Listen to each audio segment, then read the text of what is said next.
মই circle অফিচাৰক request কৰা নাই, নিৰ্দেশ দিছোঁ এক সপ্তাহৰ ভিতৰত ইয়াৰ মাটিৰ প্ৰস্তাৱ মই পাব লাগিব। এসপ্তাহত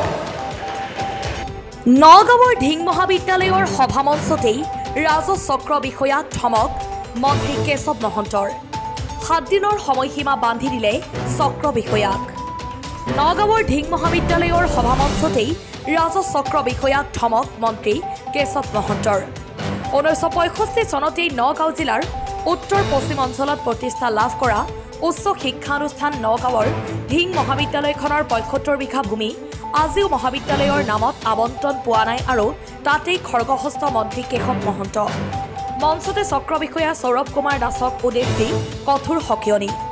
7 দিনৰ ভিতৰত মহাবিদ্যালয়খনৰ ভূমি আবণ্টনৰ যাৱতীয় নথি জিলা আয়ুক্তই লাভ কৰিব লাগিব, নহ'লে মন্ত্ৰী কেশৱ মহন্তই পঠাব ৰাজচক্ৰ বিষয়ালৈ বিশেষ নথি। উল্লেখ্য যে নগাঁৱৰ ঢিং মহাবিদ্যালয়ৰ গৌৰৱোজ্জ্বল হীৰক জয়ন্তীৰ অংশ হিচাপে নিৰ্মাণ কৰা মহাবিদ্যালয়খনৰ মূল তোৰণ উদ্বোধন কৰাৰ বাবে মন্ত্ৰী কেশৱ মহন্ত উপস্থিত হৈছিল ঢিং মহাবিদ্যালয়ত।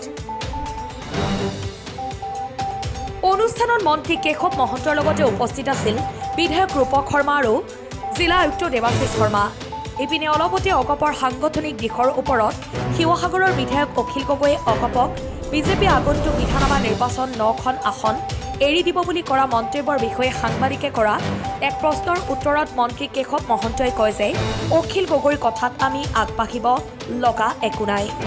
ভিডিঅ' জাৰ্নেলিষ্ট মৃণালৰ সহযোগত নগাঁৱৰ পৰা বিভূতি বৰাৰ প্ৰতিবেদন, বটদ্ৰা লাইভ। মই যেতিয়া সুধিলোঁ যে কি পাতিছে, চাৰ্কল অফিচাৰ ইয়াতে বহি আছে, মই তেওঁক মাতি সুধিলোঁ যে মাটি কি কৰিছা তোমালোকে?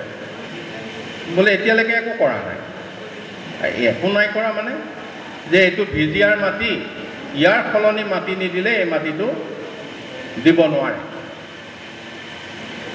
মই চাৰ্কল অফিচাৰক ৰিকুৱেষ্ট কৰা নাই, নিৰ্দেশ দিছোঁ এক সপ্তাহৰ ভিতৰত ইয়াৰ মাটিৰ প্ৰস্তাৱ মই পাব লাগিব। এসপ্তাহত হয় তেওঁৰ প্ৰস্তাৱ যাব, নহয় মই তাৰ পৰা তেওঁৰ প্ৰস্তাৱ পঠাই দিম। অৰ্ডাৰ দুটাৰ এটা হ'ব। তেওঁৰ প্ৰস্তাৱ যদি DC অফিচ নাপায়, তেওঁৰ অৰ্ডাৰ মই ইয়ালৈ পঠাই দিম। 60 বছৰ হ'ল এখন মহাবিদ্যালয়ৰ মাটি হোৱা নাই। মই কৈ দিছোঁ বেলেগ জেগাত 100 বিঘা মাটি ভিজিআৰ কৰি দিয়ক আৰু 75 বিঘা মাটিৰ প্ৰস্তাৱ দিয়ক। আৰু এসপ্তাহত মোৰ ওচৰ নাপাব পাৰে, DC অফিচ পাব লাগিব আৰু DC তাৰ পৰা মই এসপ্তাহত তাৰ পৰা লৈ ল'ম। DCকো কৈ দিম এক সপ্তাহত তাৰ পৰা মোৰ তাত পहुচাব লাগিব। গতিকে এইটো এটা ডাঙৰ সমস্যা। কাইলৈ এই মহাবিদ্যালয়খন কিবা এটা কথাত আমি যদি এনেকুৱা কিছুমান গ্ৰাণ্ট কৰবাৰ পৰা পাওঁ, কিবা পাওঁ, মাটিৰ কাগজ নহ'লে সেইবিলাক কেতিয়াও নিদিয়ে।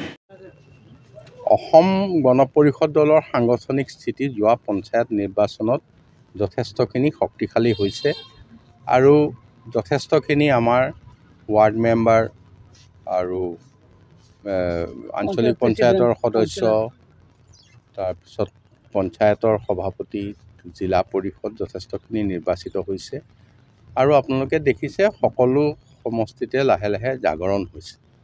গতিকে বিধানসভা নিৰ্বাচনত আমি অধিক আসনত প্ৰতিদ্বন্দ্বিতা কৰিব পৰা ধৰণে আমি আগবাঢ়িব পাৰিম আৰু আমাৰ মিত্ৰ দলক সকলো সমষ্টিতে ভালকৈ সহায় কৰিব পাৰিম। দুইটাই আমাৰ কাৰণে জৰুৰী আৰু দুইটা কথাতে আমি জোৰ দিছোঁ। গতিকে অহা বিধানসভা নিৰ্বাচনত আমাৰ এটা শক্তিশালী পদক্ষেপ চৰকাৰ গঠন হোৱাত থাকিব। মিত্ৰতা বাহাল থাকিব বিজেপিৰ লগত? মিত্ৰতাটো এতিয়ালৈকে বাহাল আছে আৰু বাহাল থাকিব। শিৱসাগৰৰ বিধায়ক অখিল গগৈ এটা সংবাদদাতা আগতে প্ৰকাশ কৰিছিল যে আসনহে এৰি দিব বুলি তেখেতে এটা বক্তব্য আগবঢ়াইছিল। এই ক্ষেত্ৰত প্ৰতিক্ৰিয়া কি?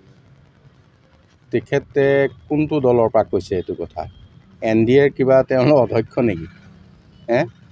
তেওঁ যদি বিজেপিয়ে তেওঁক কিবা দায়িত্ব দিছে ক'বলৈ আমি নাজানো, কিন্তু আমি তেখেতৰ কথা শুনি আগবাঢ়িব লগা নাই।